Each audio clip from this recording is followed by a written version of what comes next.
यो अहिले घाइते हुनुभएको भाइ बहिनीहरूलाई उहाँको परिवारहरूलाई सहयोग गर्न इच्छा राख्ने मान्छेहरूले चाहिँ गोफन्डमी यो एनजिओ आइएनजिओबाट चाहिँ अलि होसियार हुनुहोस् है।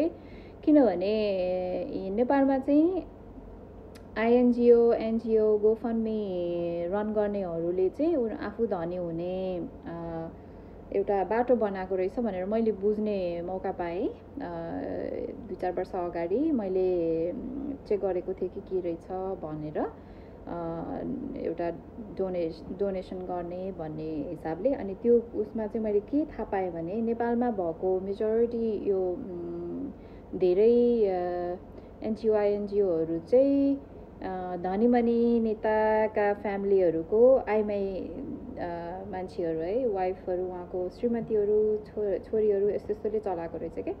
अनि सुरुमा त मैले ओहो कति राम्रो त पोजिसनमा हुने मान्छेले त सेवा गर्न खोज्या रहेछ, कस्तो राम्रो मन भएको मान्छेहरू हुनुहुँदो रहेछ भनेर सोचेँ मैले। तर पछि यसो डिटेल बुझ्दै जाँदाखेरि चाहिँ यो उहाँहरूको धन बढाउने उपाय रहेछ।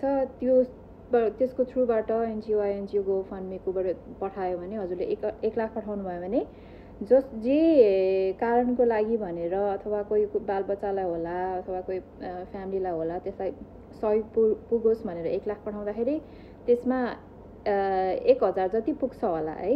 त्यो पनि धेरै भयो। यो अपरेसन खर्च भनेर अपरेसन कस्ट भनेर यो संस्था चलाउनलाई भएको खर्च भनेर प्राय पैसा चाहिँ यो एनजिओ आइएनजिओ जसले स्थापना गरे हो उहाँले राख्नु हुँदो रहेछ है।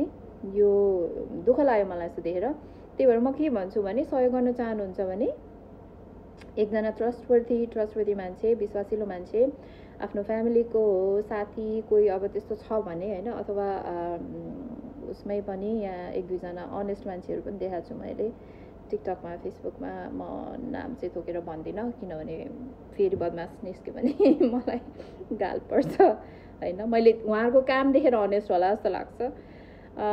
आफूले बुझेर पठाउनु होला होइन। आफूले राम्रो मनले सेवा गर्न चाहेर पठाउँदाखेरिको पैसा चाहिँ जसलाई चाहिने हो उसको हातमा परोस्, कसैको पनि यो धनी हुने खेती नहोस् है। काम गर्नुपर्छ, काम गरेर कति दुःख गरेर बचाएको पैसा कतै यसलाई दुःख परेछ भनेर सहयोग गर्ने भावनाले पठाउनुहुन्छ। तर अर्कोले चाहिँ घरमा बसी हजुरले पठाएको पैसाको फाइदा उठाएर मजाले करोडपति खरबपति अरबपति बनेर बसिरहेछन् है।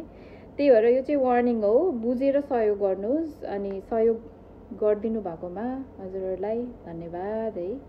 गर्नुपर्छ, हुनेले गर्न सक्नेले गर्नुपर्छ आपत परेको बेलामा। यति